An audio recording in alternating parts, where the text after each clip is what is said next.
Déjame hablar.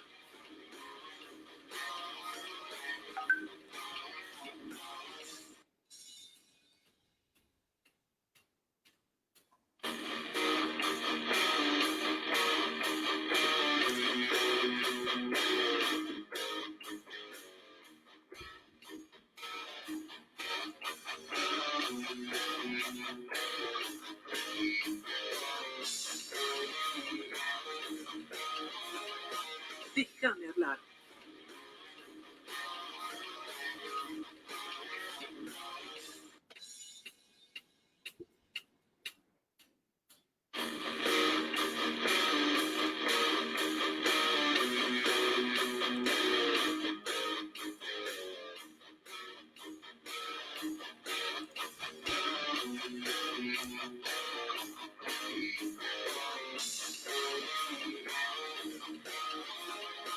Déjame hablar.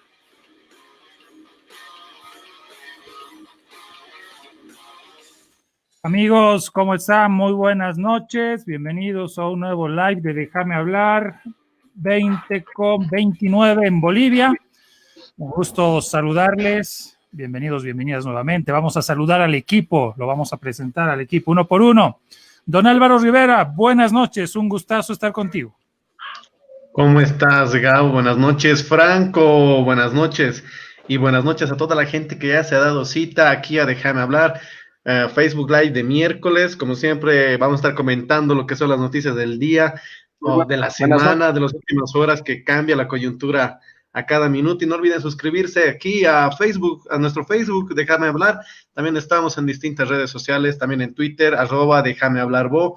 Y bueno, los distintos reproductores de podcast como Anchor.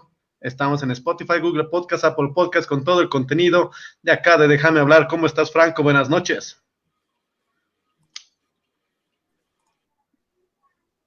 Don Franco, ¿nos escuchas? Hola, buenas noches. Tu saludo. Sí, les escucho. Buenas noches, ¿cómo estás, Gabriel? Buenas noches, Álvaro. Un placer nuevamente en esta entrega de Déjame Hablar. Bien, perfecto. Gracias a quienes nos siguen. Vamos a comenzar revisando las noticias del día. Noticias del día. ¿Qué día de miércoles? ¿Qué día de miércoles? Porque hoy día no sé, desayunado. No, ni tanto. Nos hemos almorzado. Una noticia un poco complicada, ¿no? Que nos pone a evaluar todo lo que ha pasado en los últimos 10 días. Y cuando hablamos de los últimos 10 días, específicamente estamos haciendo referencia al paro nacional de la Central Obrera Boliviana. Y son 10 días en los que han habido bloqueos, marchas, aglomeraciones, tumultos, mitines, protestas, gritos de ahora sí, guerra civil, etcétera, y de obstaculización principalmente del oxígeno médico. Y en ese contexto, vale la pena que escuchemos estas declaraciones de manera muy, muy breve, muy cortita. El secretario ejecutivo de la COB. Escuchemos. Y más aún cuando hoy, compañeros, para el pueblo boliviano se aferra a que haya unas elecciones y que haya atención a esta demanda que tiene el pueblo. Y las elecciones, compañeros, que plantea, compañeros del pueblo, que sean limpias y transparentes. Gane quien gane, el soberano va a elegir a su gobernante por los próximos 5 años. Y eso es, compañeros, cumpliendo el ejercicio democrático en las urnas.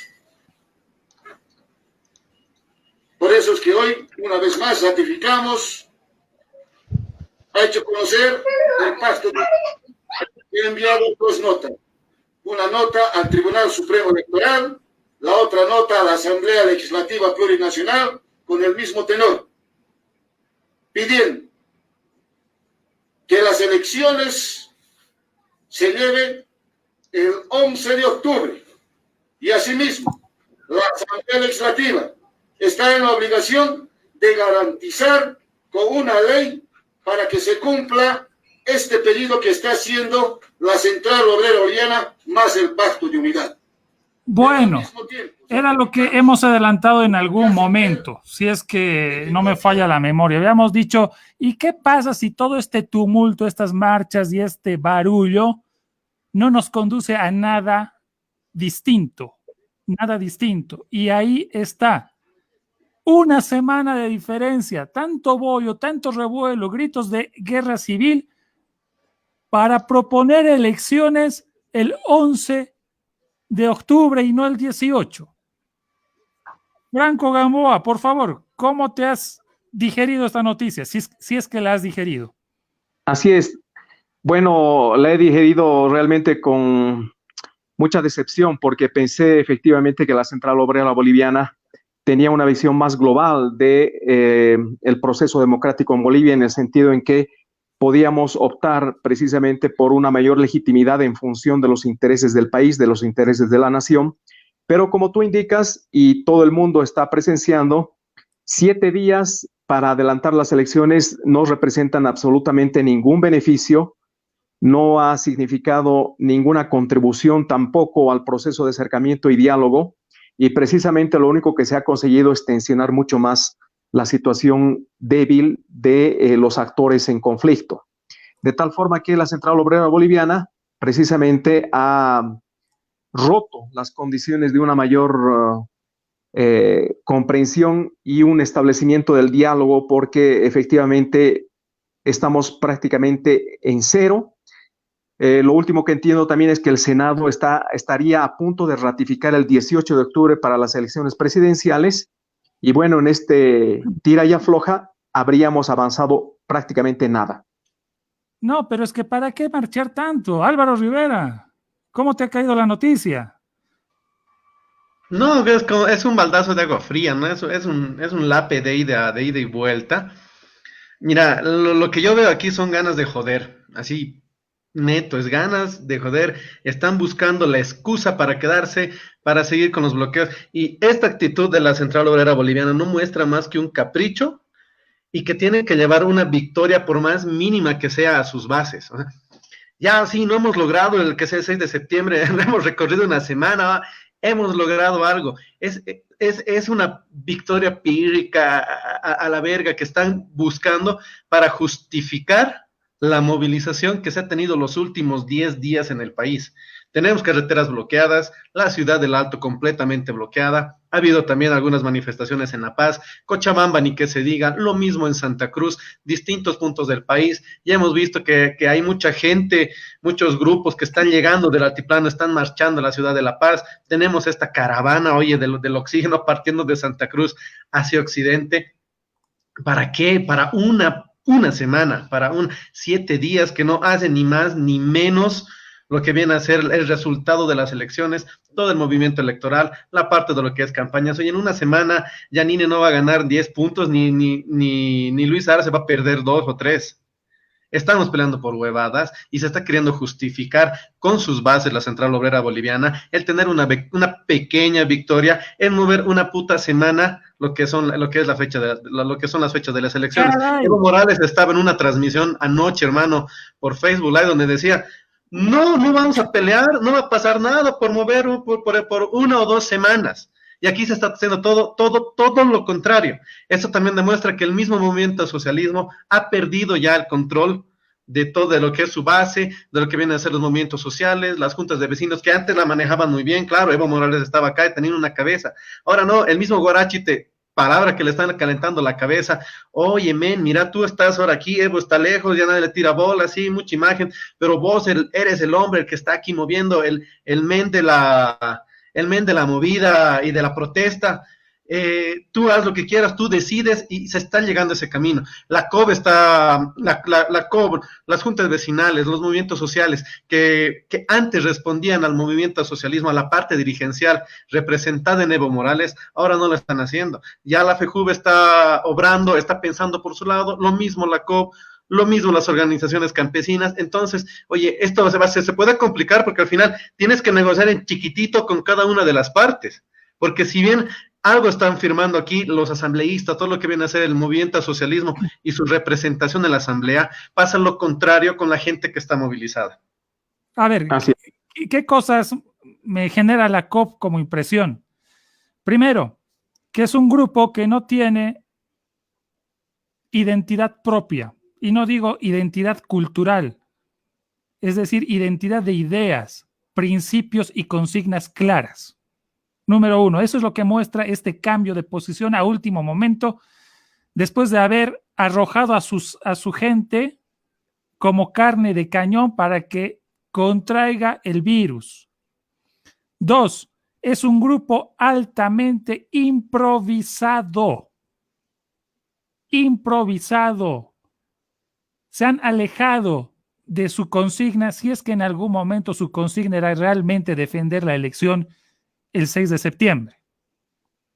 3. Han actuado como un grupo desalmado, sin alma, sin humanidad, sin sentido de solidaridad con los más débiles, con los más pobres. Y no, cuando hablo de los más pobres, no solamente estoy haciendo énfasis en los enfermos de COVID, no solamente hago énfasis en los enfermos de COVID, estoy hablando de su propia gente, los trabajadores, los que viven del trabajo del día a día, los que tienen que salir a la calle a vender, a comerciar, a vender dulcecitos en La Ceja, en la Villa 1 de Mayo, en Quillacollo. No han tenido alma con su propia gente. Oye, ¿y los hospitales? ¿Quiénes van a los hospitales públicos? La gente pues que no tiene un seguro de salud relativamente normal, ¿no? Si es que puede haber alguno así. Y esa falta de voluntad, mira, no solamente viene de gente del MAS o de la COP, sino incluso de los partidos políticos que no son afines al MAS o que son contrarios. Llámese Creemos, llámese Juntos, llámese Comunidad Ciudadana. La plantonera que le han hecho a la presidenta, a Janine, el fin de semana, en lo que ella llamó el diálogo, oye, ha sido terrible, no fue nadie. Fue gente del ADN, de Pambol, que sí, oye, pero que no tiene una representación grande y se han dado el gusto, oye, de darle con todo a la presidenta y la han expuesto. Oye, qué mal, ¿cómo la han expuesto? Ese es su círculo, los que han planeado todo esto. La han expuesto a la presidenta que se lleve, pero una paliza terrible en vivo y directo para todo el país. Bueno, pero han cortado también cuando han podido la paliza, ¿no? Bueno, son reclamado antes que dejarlo ahí, oye, que corra y bueno. Escúchame, ¿quién va al hospital de la mujer? ¿Los que tienen plata? Los que no tienen seguro. Los que no tienen seguro, hacerse atender. Y el hospital de la mujer era uno de los principales lugares en La Paz, al menos, que carecía del suministro de oxígeno medicinal. Es una pena. Muy mal la Central Obrera Boliviana. Muy mal el Malcu. Muy mal el Malcu, que ha dicho que los sectores campesinos se han despertado después de 14 años. Mentira. Cuando había esa protesta en Achacachi contra el alcalde en 2017, el Malcu se declaró en clandestinidad porque Evo Morales lo estaba persiguiendo. Entonces, aquí se aplazan todos, el gobierno, la COP y los dirigentes sindicales por mandar a contagiarse a su gente sin criterios de humanidad. Perdón, me ha dado rabia. Perdón. De acuerdo.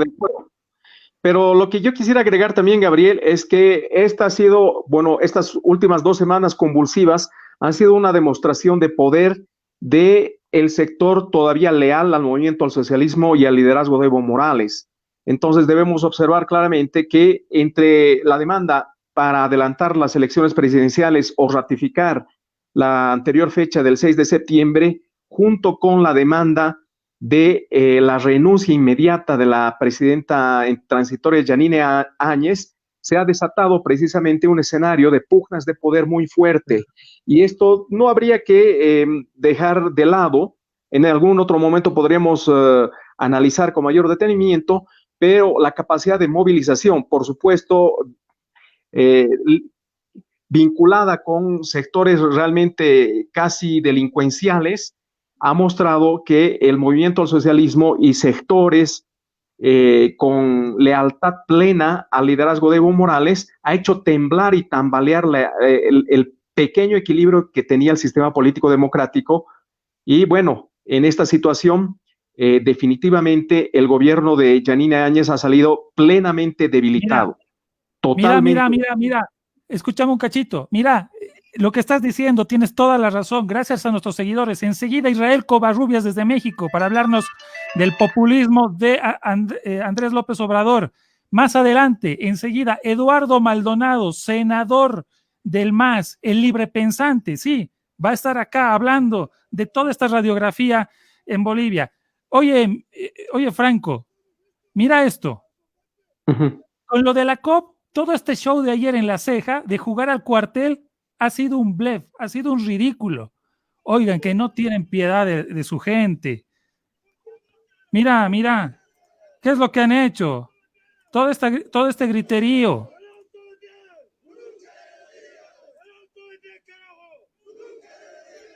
¿Este es la FEJUVE el Alto o qué sector? No sé, son los que se han movilizado ayer en el peaje de la autopista. Perfecto. Señores, ustedes no debían hacer tanta cosa como esta, hablar de una emulación de las Fuerzas Armadas, si es que sabían que la COP iba a mandar a rodar toda la demanda anterior. Realmente fue una locura.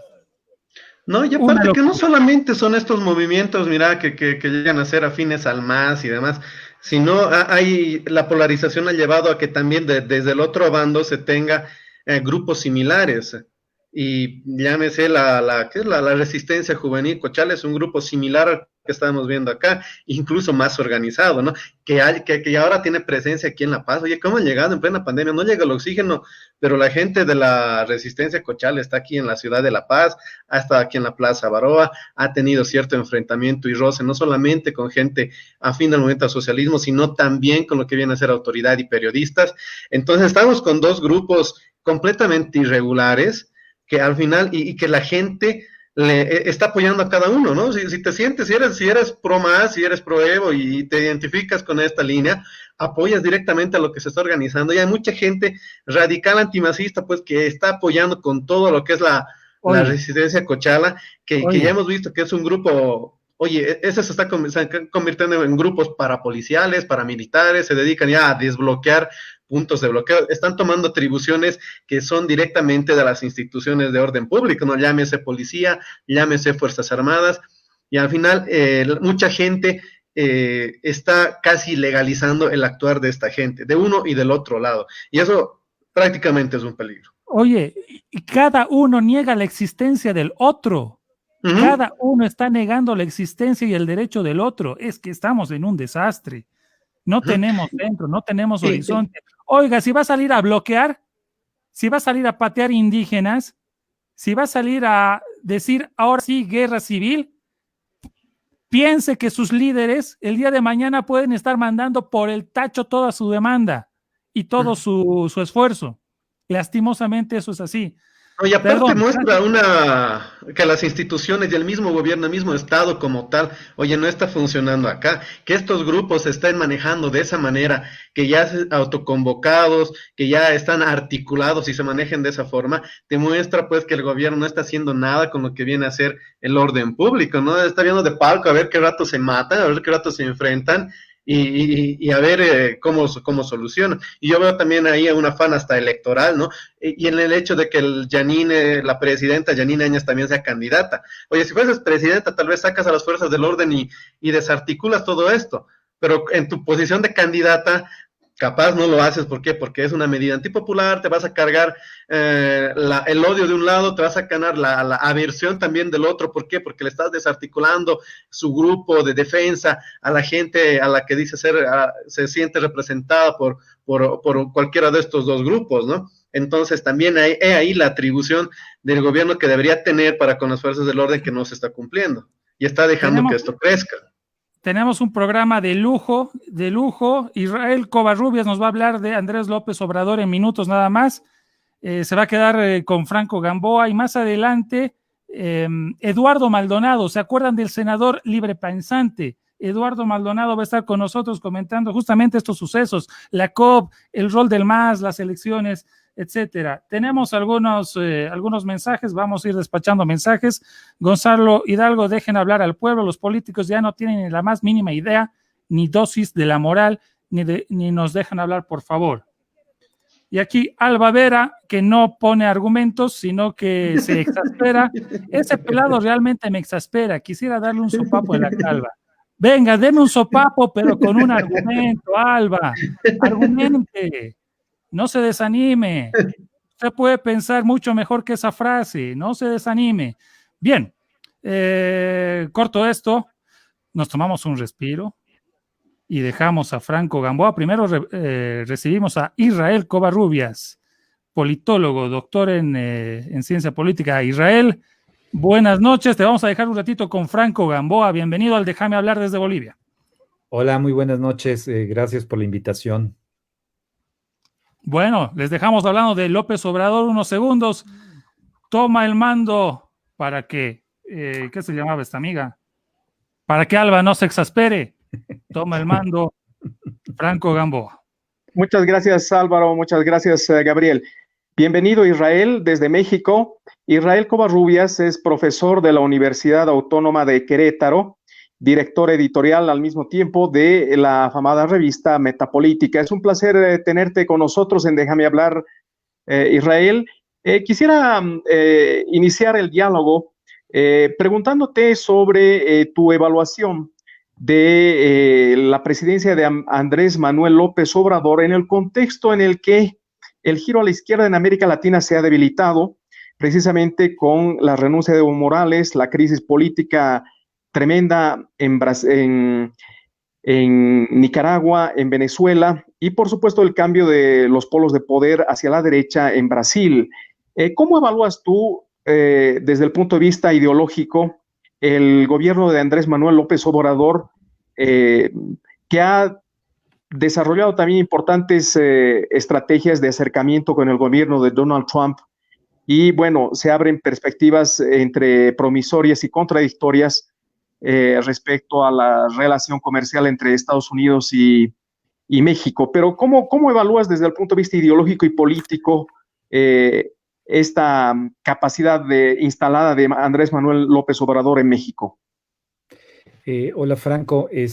Pues mira, yo pienso que por principio de cuentas, la administración de Andrés Manuel López Obrador es una amalgama de muchas confluencias, ¿no? Porque por un lado hay un movimiento social relevante que organizó Andrés Manuel desde hace por lo menos 12, 18 años. Y por otro lado, hay una conjunción con algunos, digámoslo, algunas orillas de las otrora poderosas élites políticas, ¿no? De la otrora poderosa clase política que tuvo México desde la segunda mitad del siglo XX, ¿no? Entonces, esa amalgama, que digo, lo estoy simplificando mucho, ha hecho un laboratorio político como tal, ¿no? Desde hace 2 años que empezó la administración de López Obrador. Y yo te podría decir que, bueno, ideológicamente no podríamos, pienso yo, definirlo con exactitud como un gobierno totalmente de izquierda, porque si bien hay toda una serie, digamos, de políticas que ha ido encaminando la administración de López Obrador, que pueden ser calificadas totalmente como políticas de progresistas, ¿no? El tema de ocuparse de la desigualdad, del tema de la exclusión, toda la parte de los nuevos programas de asistencia social, la atención a los grupos vulnerables, ¿no? Y que es algo que ya era claro en la administración de Andrés Manuel cuando fue jefe de gobierno de la Ciudad de México, ¿no? Entre el año 2000 y el 2005, ¿no? O sea, yo no puedo, pero por otro lado yo no podría decir que hay una suerte de extensión nacional de esos programas. Yo pienso que ha habido cambios y un cambio significativo porque en el momento en el cual Andrés Manuel toma, digamos, las riendas del país, para decirla rápidamente, es un momento muy crítico, ¿no? Desde muchos puntos de vista, digamos, politológicos, ¿no? Entre otras, pues tenemos un problema endémico, ¿no? Con el crimen organizado, tenemos un problema, digámoslo, muy importante con la captura, ¿no? De ciertas áreas del Estado por parte de grupos empresariales que terminaron, hoy lo sabemos, ¿no? Siendo grupos gangsteriles que gracias justo a su estrecha relación con las administraciones pasadas en términos de su cercanía con los titulares de los poderes ejecutivos de las dos, por lo menos, administraciones pasadas, obtuvieron una serie de beneficios, no solo fiscales, sino también en términos de negocios con el Estado, ¿no? Pareciera que hoy lo que nos damos cuenta es que el Estado, a pesar de todo, el Estado mexicano es la principal agencia de negocios, ¿no? Pues para la clase empresarial de nuestro país, ¿no? Entonces, hay como un problema severo porque evidentemente no hay día y no hay semana en la cual no existe una confrontación, por un lado, entre grupos de una oposición que está completamente atomizada desde el punto de vista partidista, pero también desde el punto de vista ideológico, ¿no? Se cambiaron, que esa es un poco, creo yo, la cosa que habría que subrayar de manera muy precisa. Los clivajes en los cuales se sostenía el poder se cambiaron una vez que Andrés Manuel López Obrador llegó hace 2 años a la titularidad de la Administración Pública Federal Mexicana, ¿no? Entonces, con eso, ese cambio en las dinámicas del poder, pues también hay una radicalización de las posiciones, empezando por las propias posiciones de Andrés Manuel, que pienso yo, para decirlo muy sintéticamente, es un personaje polémico y al mismo tiempo muy provocador, ¿no? No nada más desde un punto de vista retórico, y evidentemente es un personaje populista, pero de un populismo muy particular que creo yo se distancia, por un lado, del populismo que nosotros hemos tenido en experiencias anteriores, por lo menos, por ejemplo, en los años 70 del siglo pasado, en los años 80 también del siglo pasado, pero también pienso yo que hay una distancia, hay una brecha significativa con relación a los populismos, por ejemplo, andinos, que ustedes conocen mejor que yo, o a los populismos sudamericanos, ¿no? Yo sí creo que este giro que va de salida, que preguntabas, a la izquierda en América Latina, pues en realidad a nosotros nos toma con retraso, ¿sí? Bueno, eso en gran medida la explicación es pues, porque la transición y la democratización mexicana llegó, digamos, a su culminación, todo el periodo de transición a la democracia y de instauración democrática llegó, digámoslo, por la vía de la derecha, no de la izquierda, ¿no? Es decir, el primer gobierno después de la transición es el de Vicente Fox, que encabeza una administración federal a través del Partido Acción Nacional, que es un partido abiertamente de derecha, ¿no? Y el siguiente gobierno que lo sucede es un gobierno también que emana, el de Felipe Calderón, el Partido Acción Nacional. Y posteriormente hay un regreso del viejo PRI, ¿no? En la figura de Enrique Peña Nieto, y bueno, después de este cuarto, es el cuarto la cuarta administración federal, ¿no? Presidencial de la, digámoslo, ya del periodo democrático en México, que llega finalmente esta amalgama con Andrés Manuel, que repito, yo pensaría que está colgado por un lado en muchos sentidos en la izquierda y con toda la agenda de reivindicaciones de la izquierda histórica de nuestro país, pero por otro lado también está maniatado y supeditado a una negociación casi diaria con grupos, digamos, de presión muy fuertes, ¿no? Y no nada más los empresarios, sino también, por ejemplo, los gobernadores que no son de su partido, etcétera, etcétera. Entonces, hay toda una, digamos, desde un punto de vista politológico o como observador, ¿no? Como analista político, puede resultar fascinante, ¿no? Pero también ya como ciudadano puede resultar complicado a veces por los efectos que produce el incremento de las tensiones entre los distintos distintos actores que le disputan ya no territorialmente el poder a Andrés Manuel López Obrador y a su partido Morena, sino prácticamente en el campo de la comunicación, que es a donde se dirimen una parte muy, muy, muy importante de todas las controversias, ¿no? Entre opositores y apoyadores de ahora la administración de López Obrador. Ujú. Eh, Israel, respecto a las relaciones con Estados Unidos, ¿cuál es tu análisis primero respecto al distanciamiento, ¿no? Debido al muro, la propuesta electoralista y populista en los Estados Unidos de Donald Trump de tender una frontera eh, totalmente estricta entre México y Estados Unidos, pero después una reconstrucción del diálogo, precisamente la visita hace poco tiempo de Andrés Manuel López Obrador a Estados Unidos, ha logrado reconstruir puentes de relación comercial. ¿Cuál es tu balance junto con el constante tráfico de armas de Estados Unidos a México y que tú hacías referencia también al crimen organizado? El crimen organizado en México se alimenta no solo del narcotráfico, sino también del contrabando de armas que provienen precisamente de Estados Unidos.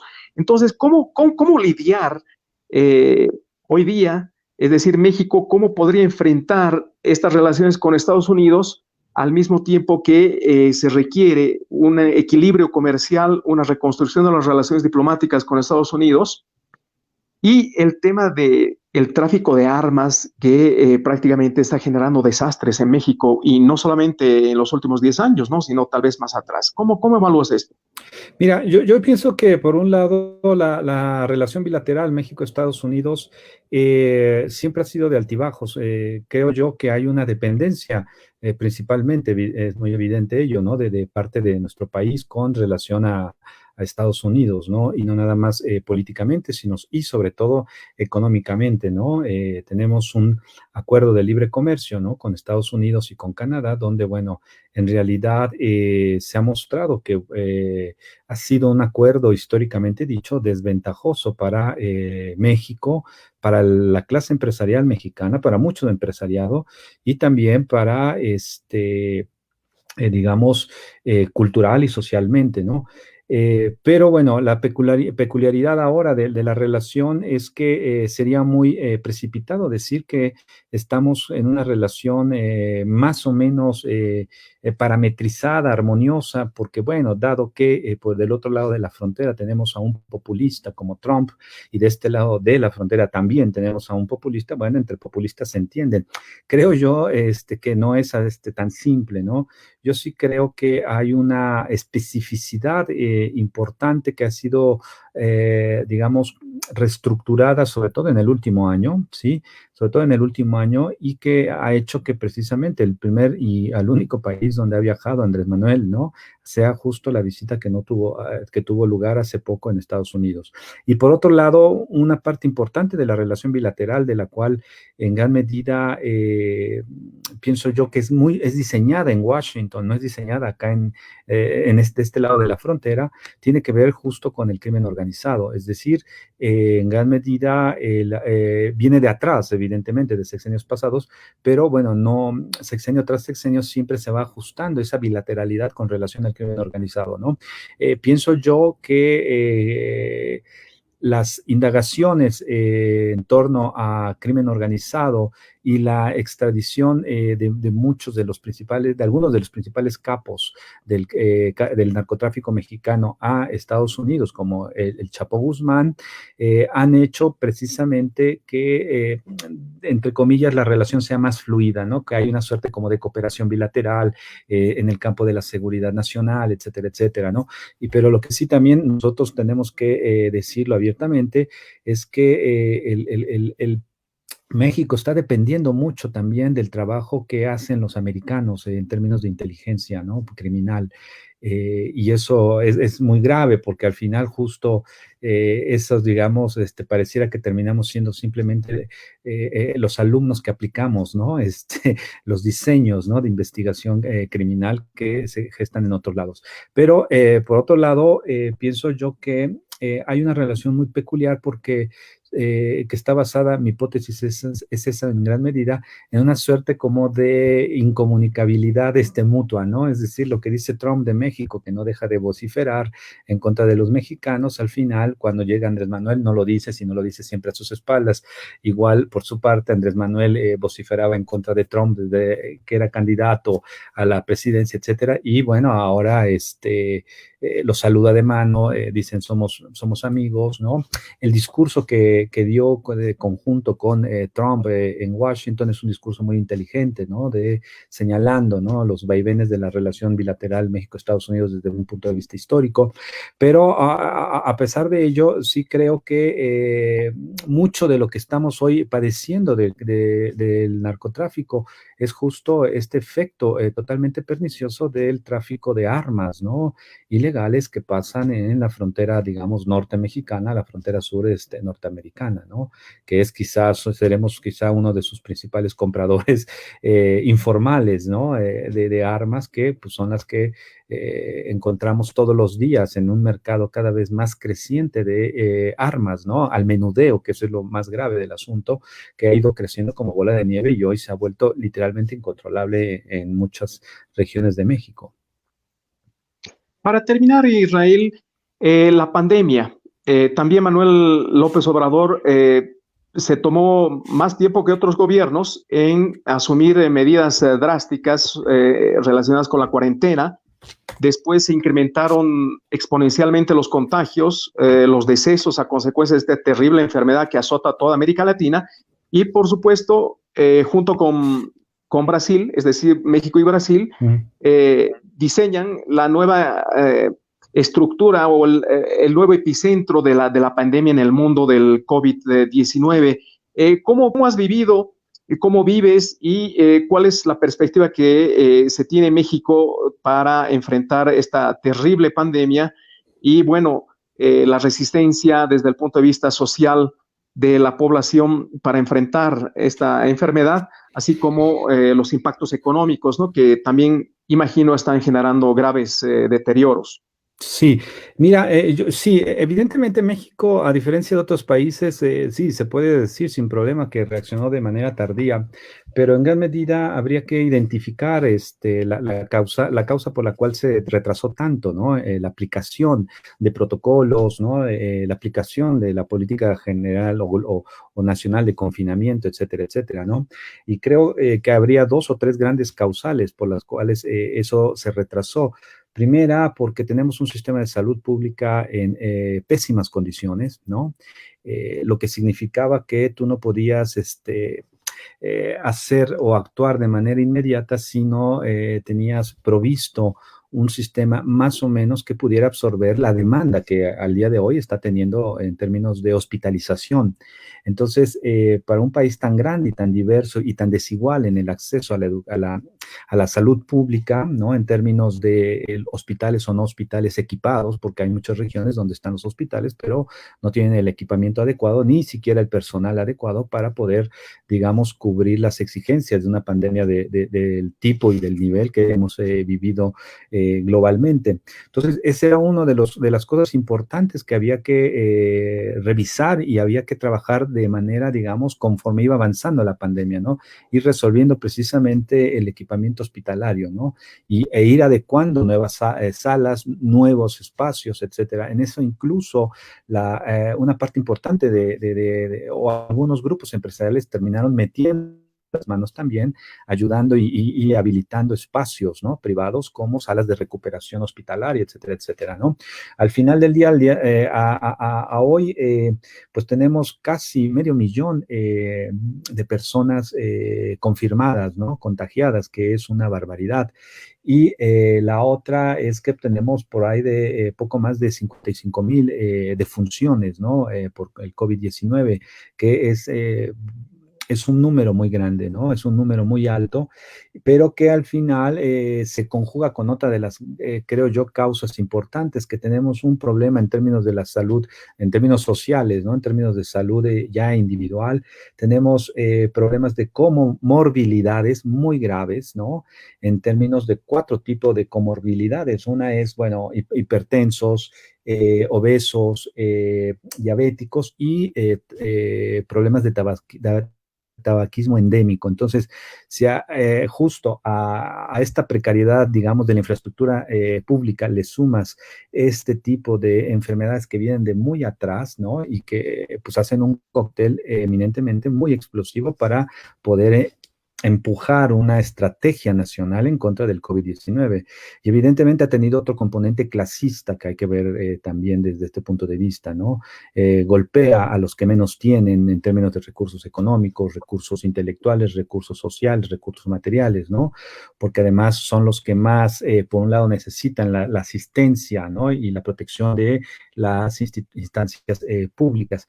Y por el otro, ¿no? Finalmente creo yo que se volvió un campo de batalla el COVID-19, ¿no? Justo para digamos, la batalla política intestina, ¿no? Porque además tendría que decirte que, bueno, el próximo año es un año electoral importante para México, son las elecciones de medio término y dependerá mucho el éxito del partido de Andrés Manuel López Obrador. Su éxito va a depender mucho de la manera en cómo este semestre logre gestionar eficazmente, ya no eficientemente, sino también eficazmente la pandemia, sobre todo ralentizando no nada más digamos, el cupo hospitalario, sino también la reactivación económica, ¿no? El mes pasado tuvimos un colapso del PIB de más de 10 puntos, entonces es complicado, ¿no? Es complicado y ese colapso económico no vamos a recuperarlo en un par de meses, ¿no? Se va a llevar por lo menos 7, 8 años volver a regresar un poco a como estábamos previo al 2020, ¿no? Uh-huh. Muchísimas gracias. Has sido muy gentil, Israel, en compartir tus criterios. Es el espíritu de nuestro programa Déjame Hablar, compartir perspectivas internacionales en función del análisis político comparado.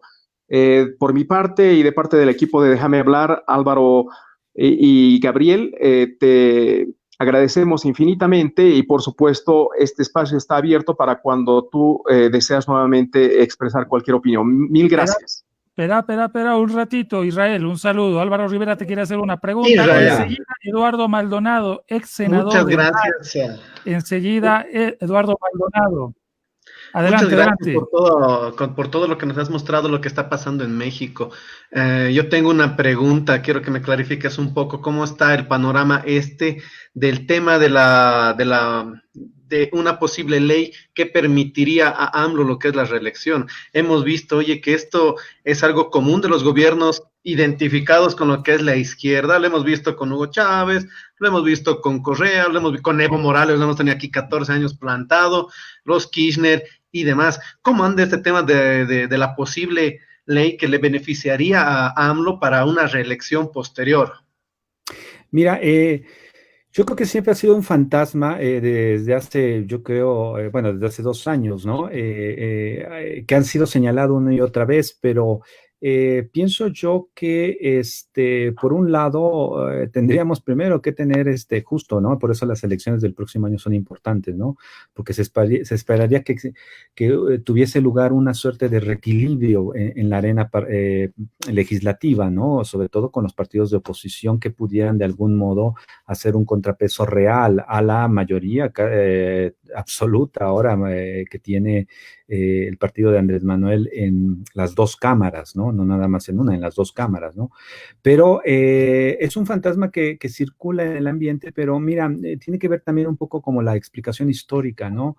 Una de las claves del éxito, de la permanencia en sentido del sistema político autoritario mexicano, del PRI, era la cláusula sexenal, ¿no? De no reelección, precisamente, ¿no? De absorber la vieja, 6 años de ¿no? mandato. La vieja demanda de Madero, ¿no? De Francisco y Madero, de principios, que pues es la demanda en gran medida que se vuelve el disparador de la Revolución Mexicana, ¿no? Absorber esa, digamos, consigna de la no reelección.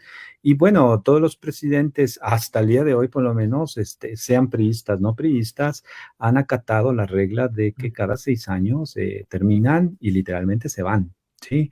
Yo pienso que en este caso, desde mi particular óptica, va a pasar lo mismo, pero a veces como politólogos es difícil observar con más precisión el futuro, ¿no? O sea, lo que sí va a haber probablemente sea a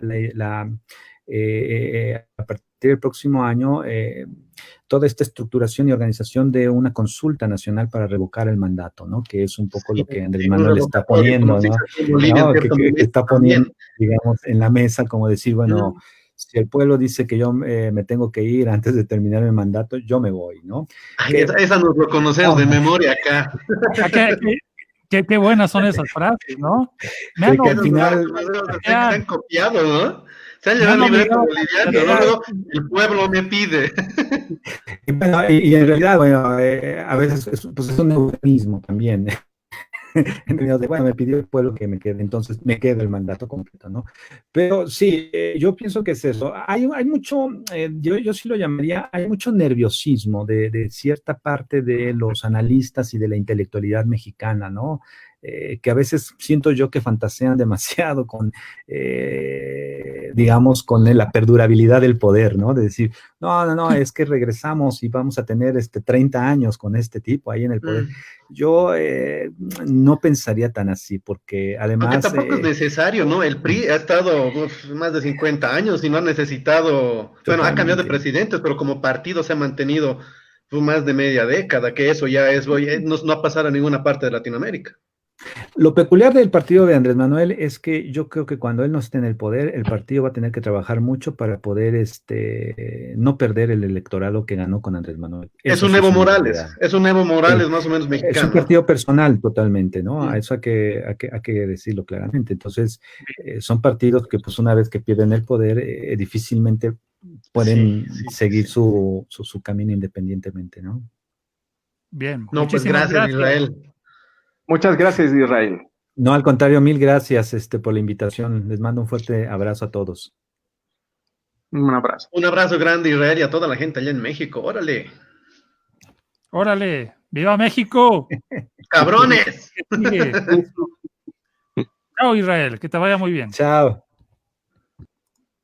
Bien, ahí está. A ver, enseguida, en 2 minutos más, Eduardo Maldonado, el ex senador librepensante. ¿Se acuerdan de toda la trama de los librepensantes? ¿De dónde venía? ¿Quién lo dijo? No me acuerdo. García Linera. En un momento, García Linera. Sí, los tipificó. Claro, estaba Maldonado, senador por Potosí, también estaba la diputada de Cochabamba, Rebeca Delgado. Rebeca Delgado, y demás, ¿no? Que al final, como facción, terminaron alejándose del MAS, ¿no? Por justamente eso, no pensar, oye, qué jodido, no puedes pensar en tu partido que ya te están votando. Hay centralismo democrático, decía García Linera, ¿no? Claro, básicamente les damos la línea de acá y ustedes van por aquí y no piensen, repitan lo que dice el patrón. Franco, ¿es un principio leninista ese? Sí, ¿no? Un principio leninista, pero al mismo tiempo stalinista, diría yo, ¿no?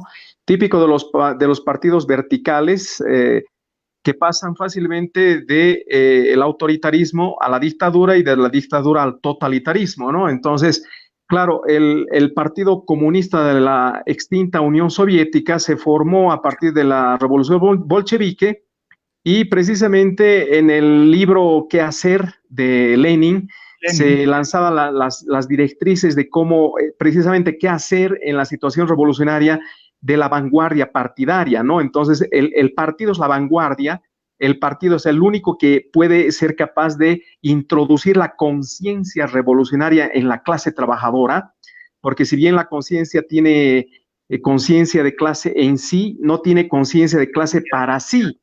Y los iluminados que van a precisamente introducir la conciencia para sí, es la vanguardia revolucionaria del partido. Y lo que dice la élite dirigente de la vanguardia en el partido es inapelable.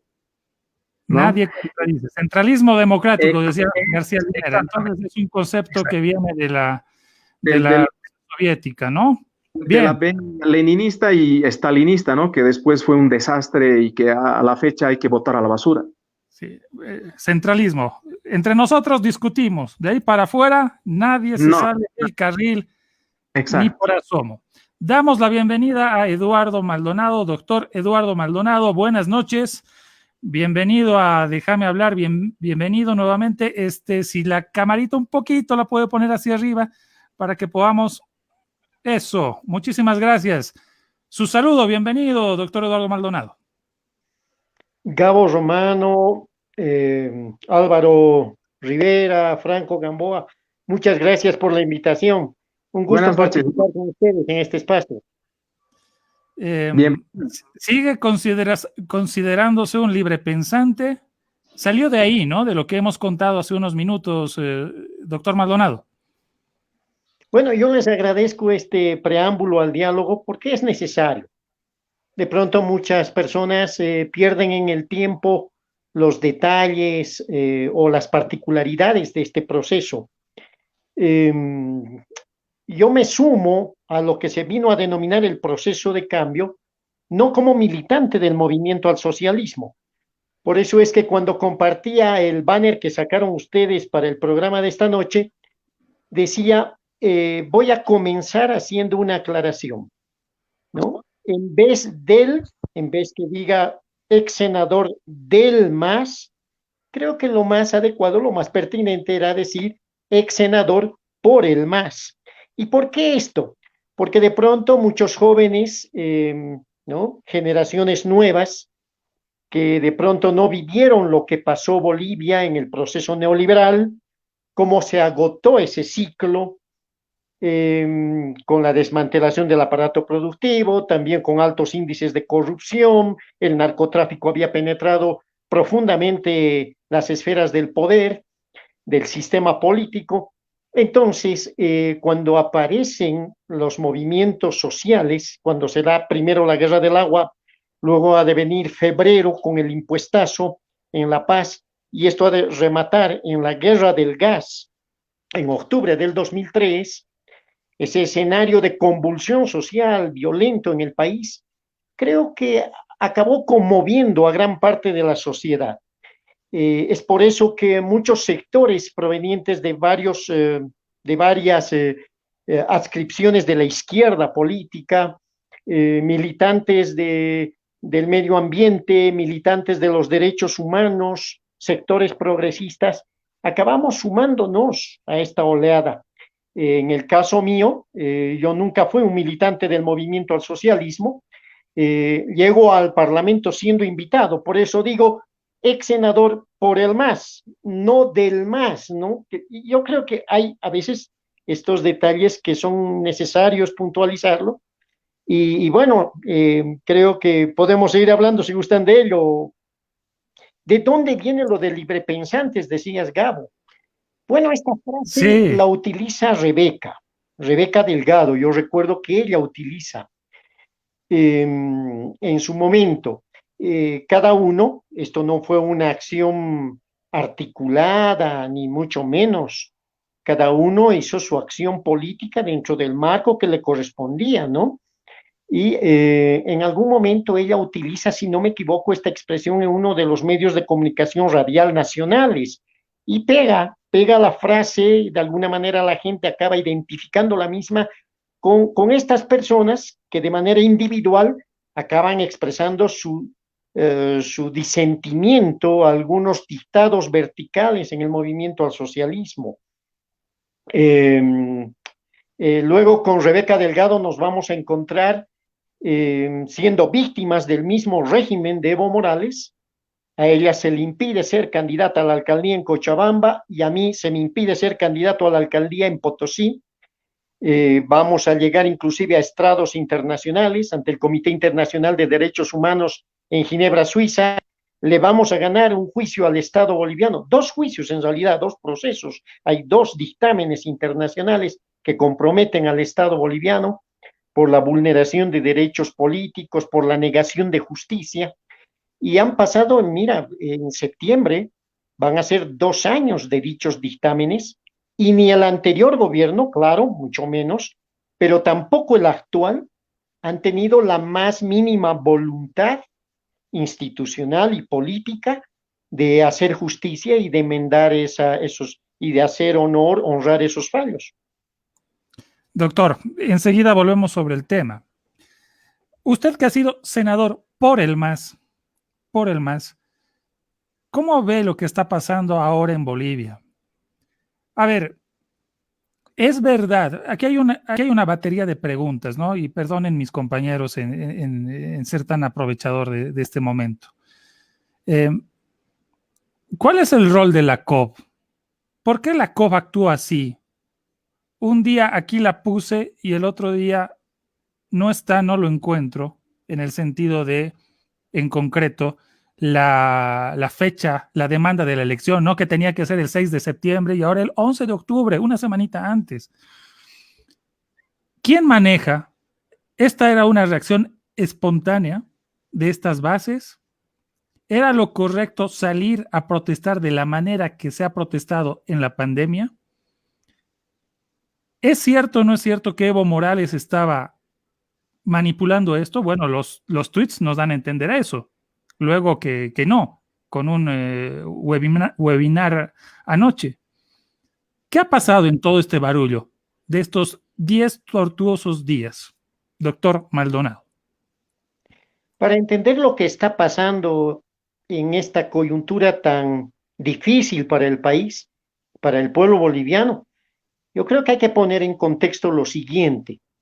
Este es un proceso que nace, el proceso de cambio, con muchas expectativas, con muchas ilusiones de la gente. Por eso es que acaba de alguna manera congregando distintas visiones, iniciativas, impulsos políticos, pero por esos vaivenes del poder, por esas veleidades del poder más bien, acaba perdiendo la brújula, ¿no? Ese entorno palaciego de Evo Morales cree que se ha apoderado del poder. Miren, parecería redundante la frase, pero en verdad lo que sucede es que el poder se apodera de ellos y hasta acaba enajenándolos. Existe una paranoia del poder, ¿no? Se sienten los señalados por la historia de manera imprescindible para dirigir el proceso y pierden el objetivo fundamental, que es el de la política, la toma del poder para el bien común. Se quedan en la primera parte, la toma del poder, se olvidan del bien común, se estrecha la mirada en torno a ese círculo cerrado a Evo Morales.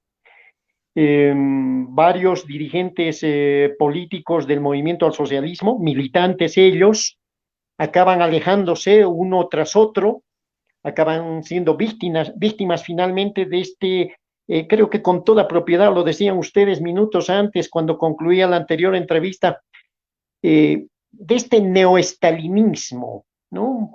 Un neoestalinismo con un cierto matiz. Entonces, en medio de ello, pues, el aferrarse enfermizamente al poder nos está conduciendo a esto. Ahora bien, ¿quién está detrás de estas movilizaciones? Que hay que decirlo, son criminales. ¿Cómo se puede bloquear tubos de oxígeno? ¿Cómo se puede impedir el paso de alimentos a las ciudades en medio de un escenario pandémico? Esto es criminal lo que está pasando, pero esto tiene nombre y apellido. Yo disiento con aquellas personas que piensan que hay distintos matices en el movimiento al socialismo, ¿no? Que hay los más moderados, los más proclives al diálogo, los más demócratas. No, aquí hay una estructura que está fuertemente vinculada al liderazgo del jefazo de Evo Morales, quien controla a través de sus operadores a control remoto al MAS. Pero no es solo eso, sino que el MAS, al retirarse del gobierno, se reserva parte del poder de los órganos del Estado. Me estoy refiriendo, por ejemplo, al órgano legislativo, ¿no? Logra una ley en la prórroga de mandato de senadores y diputados que a mi criterio es inconstitucional. En su momento, varios prestigiosos constitucionalistas del país secundaron esta idea en el sentido de que si se cerraba la Asamblea Legislativa Plurinacional, se deslegitimaba el Estado de Derecho en Bolivia, y como estábamos a ojos de la comunidad internacional, había que mantener ese parlamento. En mi criterio, no es correcto, es una prórroga inconstitucional, porque ninguna institución del Estado, ninguna autoridad, ni el mismo Tribunal Constitucional Plurinacional, mucho menos los mismos parlamentarios, como lo hicieron al final a través de una ley, podían prorrogar su mandato más allá de lo que imperativamente dispone la Constitución. Otro tanto sucede con el Poder Judicial, ¿sí? Todavía hay una estructura pesada que responde de alguna manera a los dictados azules, y ni qué decir, hay instituciones que están en este momento ausentes, la Fiscalía General del Estado, la Defensoría del Pueblo, están cumpliendo un rol bastante cuestionable. Entonces, todo esto está funcionando a control remoto, y uno se pregunta, ¿qué hay detrás de estas movilizaciones? ¿Cómo entender esto? Porque bien decías tú, Gabo, se puede comprender que semejante movilización, con semejante dolor humano, se justifique para que al final el dirigente de la Central Obrera Boliviana acabe regateando de la manera más mezquina, una semana más, una semana menos, la realización de las elecciones. Esto es irracional. ¿Qué está detrás de esto? En algún momento, a través de las redes sociales, había escrito lo siguiente: Evo Morales solo piensa en él. Está jugando una estrategia muy personal, muy individual, muy propia de él. No creo que esté ni siquiera contento con el hecho de que su propio partido vaya a ganar una elección.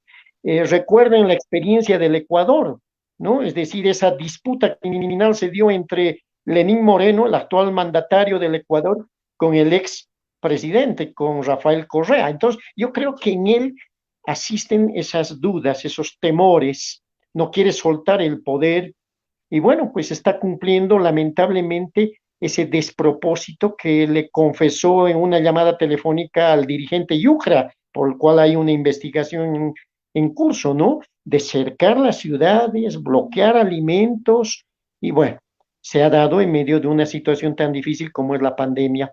Y claro, la CO, estoy apretando mis respuestas a ese glosario de preguntas que has lanzado. La CO, que es penoso, es muy penoso. El otro día veía una foto de recuerdo, seguramente del año 64, y se los ve a varios dirigentes de la gloriosa Federación Sindical de Trabajadores Mineros de Bolivia de entonces, de la Central Obrera Boliviana, tras rejas. Están encarcelados, están presos, ¿no? Ahí se lo ve, por ejemplo, a Óscar Salas Moya, está Pimentel, Federico Pimentel, está Simón Reyes, están varios dirigentes realmente de larga data y de largo recorrido en las luchas sindicales bolivianas. ¿Qué lejos estamos de eso? Esta Central Obrera Boliviana no es ni la sombra de aquello, pudiendo estar peleando por kits de salud, por canastas de alimentos para la gente, por una política de salud eficiente, pudiendo estar peleando por una eficiente gestión en la caja de salud, en la Caja Nacional de Salud, están en esta menuda disputa electoral. Es realmente penoso, es muy triste. Don Eduardo, hemos visto en 14 años que el movimiento socialismo en su estructura ha llegado no solamente a aglutinar a todos estos movimientos sociales, llámese Conamax y DOP, y cooptar también a algunos otros, ¿no? Que en su momento, bueno, que no en su momento, que siempre habían sido contestatarios al gobierno de turno. el más vivo ejemplo, la COP, que siempre ha sido contestatario, que siempre ha ido en contra de los gobiernos, siempre ha peleado más que todo por sus reivindicaciones, ha sido cooptado. Y cualquier otra institución que no podía cooptar el movimiento al socialismo lo ha llegado a duplicar para tener en su poder y poder manejar y poder eliminar a la original. Eso ha pasado con la Federación Sindical de Campesinos y con otras organizaciones. Esta estructura de partido político del MAS, de aglutinamiento de movimientos sociales, no es también, no solamente, no es ahora el talón de Aquiles que nos está mostrando. Estamos viendo que desde Argentina Evo Morales no está pudiendo manejar lo que es el conflicto, no está teniendo respuesta de las bases. Él está indicando algunas cosas como esto que dijo anoche, ¿no? En el webinar que tuvo, de no vamos a pelear por 1 o 2 semanas, que sí, que los bloqueos que vamos a dejar, pero al final no se lo está reflejando en la realidad en el país. No es esta estructura de movimientos sociales, del movimiento socialismo, algo que también está resquebrajando el partido, algo que está haciendo que el MAS no pueda manejar este conflicto y tengamos ya grupos separados, movimientos separados, FEJUVE actuando por un lado, la COP actuando por el otro, con sus demandas, con sus reivindicaciones, la gente de provincias también, la parte del oriente, gente del oriente o del Valle en Cochabamba por lo mismo. No ha perdido ya el MAS el control de estos movimientos sociales. Aparentemente para la gente, esa podría ser una primera lectura, es decir, que es un escenario algo caótico, pero en mi criterio no es así, porque uno es el discurso que emiten los portavoces del MAS, incluido Evo Morales desde la Argentina, llamando al diálogo, que pretenden sentarse para conciliar criterios, que depongan actitudes violentas, que se va a dejar pasar el oxígeno, pero esto más me huele a un discurso, ¿no?, para congraciarse con la comunidad internacional, digamos que es la fachada, la careta hacia afuera, pero por debajo los operadores intermedios siguen actuando, ¿no?, en convulsionar el país. Hasta daría la impresión que están dispuestos a patear el tablero. ¿Qué quiero decir con esto? Que más allá de la fachada de decir queremos tal fecha para las elecciones, mientras lo más pronto posible mejor, de pronto en sus cálculos puede ser que esté el pretender lo que en el convencional lenguaje político se podría considerar como un ascenso de masas, ¿no? Y que acaben convulsionando el país. Porque ¿cómo se puede explicar en términos fríos, racionalmente políticos, en términos electorales, que estén dispuestos a sacrificar el porcentaje, puede ser mucho, poco, alguno en las ciudades, que seguramente tenía el MAS? ¿Cómo se puede entender que estén de alguna manera quemando a sus propios candidatos, ¿no? Entonces, no parece sencillo entender qué está detrás de esto. De pronto también, ¿por qué no decir? Hay mucho dinero, se ha denunciado que está corriendo. Entonces, ¿quién está financiando esto? O hay intereses oscuros del narcotráfico, por ejemplo, que podría estar jugando de alguna manera también su cuota aparte en este escenario tan difícil para el país.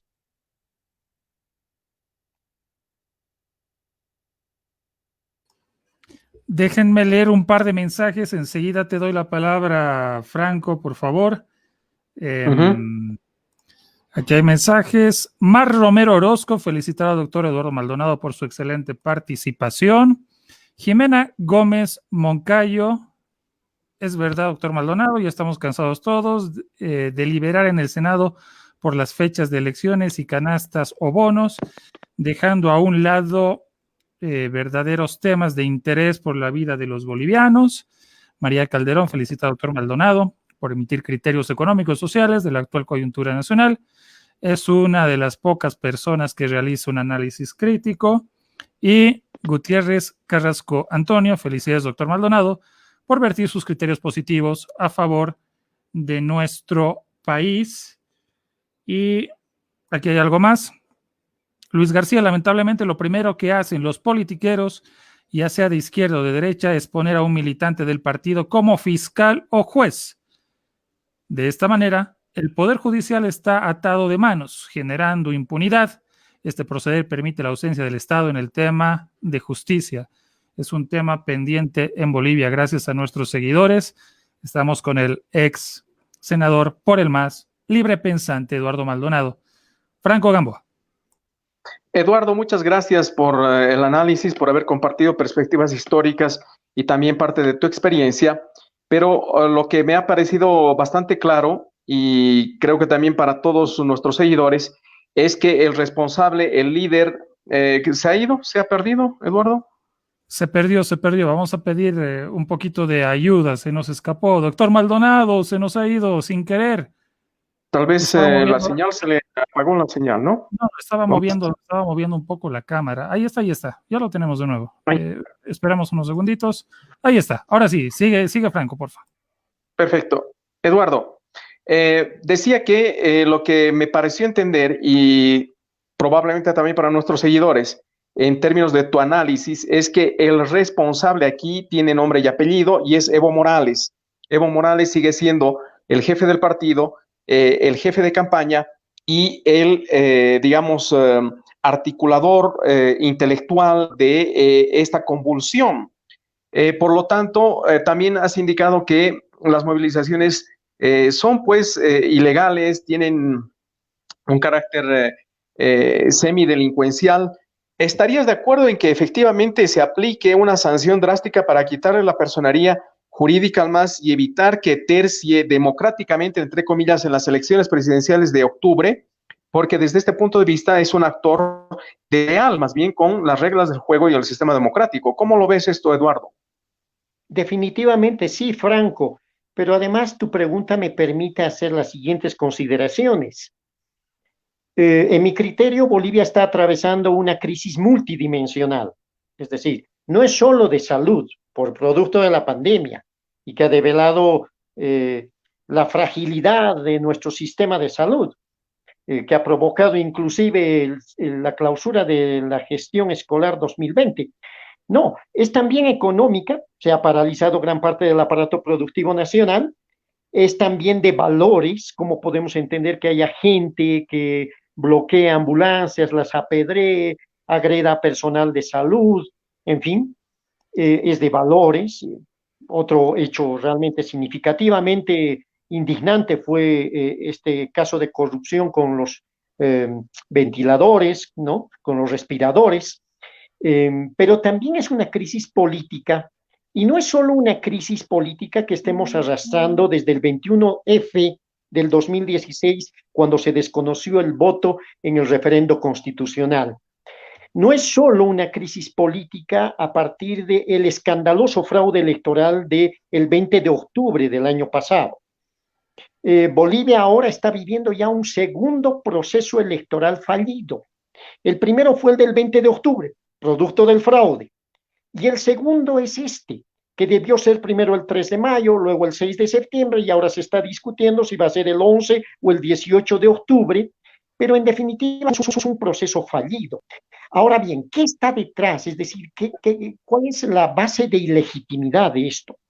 En mi criterio tenemos un sistema de organizaciones políticas que es bastante raquítico, frágil, inclusive ilegítimo.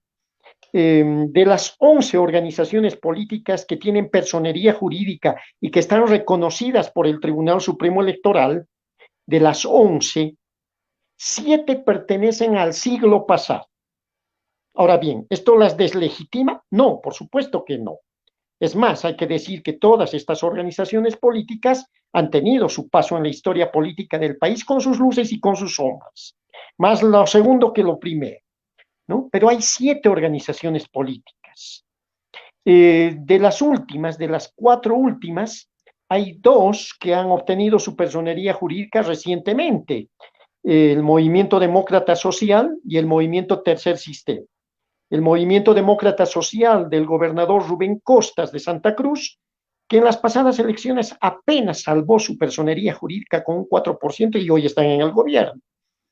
y el movimiento Tercer Sistema del gobernador Félix Pazzi de La Paz, que bueno, seguramente debilidades de su estructura, en fin, de su organización, han hecho que ni siquiera se presente a estas elecciones. Entonces, fíjense, las dos nuevas organizaciones, las que tienen recientemente su personería, están prácticamente haciendo aguas. Y en lo que respecta a otras dos, hasta ahora yo no logro entender, con el mayor respeto, discúlpenme los que son de estas organizaciones políticas, pero el Frente para la Victoria o PAMBOL, es decir, de manera asombrosa obtienen una personería jurídica nacional. Yo me pregunto cómo consiguen la firma de el llenado de libros, ¿no? La adscripción de militantes, no teniendo un liderazgo conocido para entonces, un programa político que sea de difusión, una estructura mínima. Es decir, lo que tenemos es un sistema de organizaciones políticas ficticio, ¿no? Y esto ha quedado por demás evidente en las pasadas elecciones primarias. Ha habido un padrón de militantes por demás borrascoso, ¿no? Había muertos inscritos, había gente que nunca se había inscrito en un partido político, pero aparecía militando, había militantes reconocidos de alguna organización política, pero que figuraban en otra. En definitiva, lo que tenemos es un desastre de padrón de militantes. Y si no saneamos el padrón de electores, tanto dentro del país como en el exterior, si no saneamos el padrón de militantes de organizaciones políticas, nos estamos enfrentando a un cascarón vacío, es decir, un sistema tan frágil que muchos que están pensando que la solución van a ser las elecciones se pueden llevar un fiasco, porque ¿con qué credibilidad? Yo me pregunto, gran parte del electorado boliviano actual es muy joven. ¿Se sentirá realmente representado, reflejado en alguna de estas organizaciones políticas? ¿Saldrá a defenderlas? ¿Conocerá mínimamente sus programas, sus principios, su estructura, sus liderazgos? No. Entonces, me da la impresión que estamos haciendo las cosas mal. Si algo corresponde en este momento en el país, yo creo y creo que coadyuvaría mucho para destrabar esta situación tan difícil, es deselectoralizar Bolivia.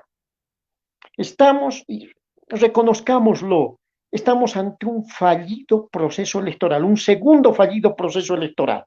El primero, el del 2019, y ahora este.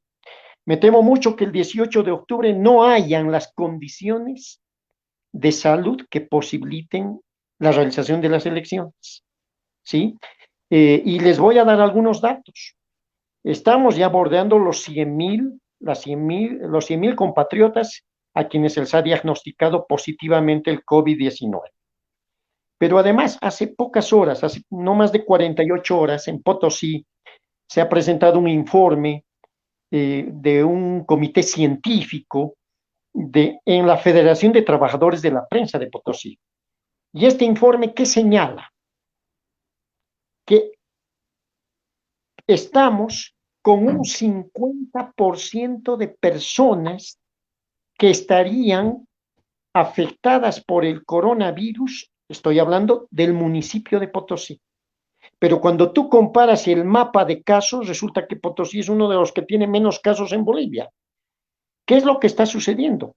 Es más, este informe acaba detallando que es probable que mucha gente ya se haya enfermado, haya sido asintomática o que haya desarrollado los síntomas como los de un resfrío, ¿no?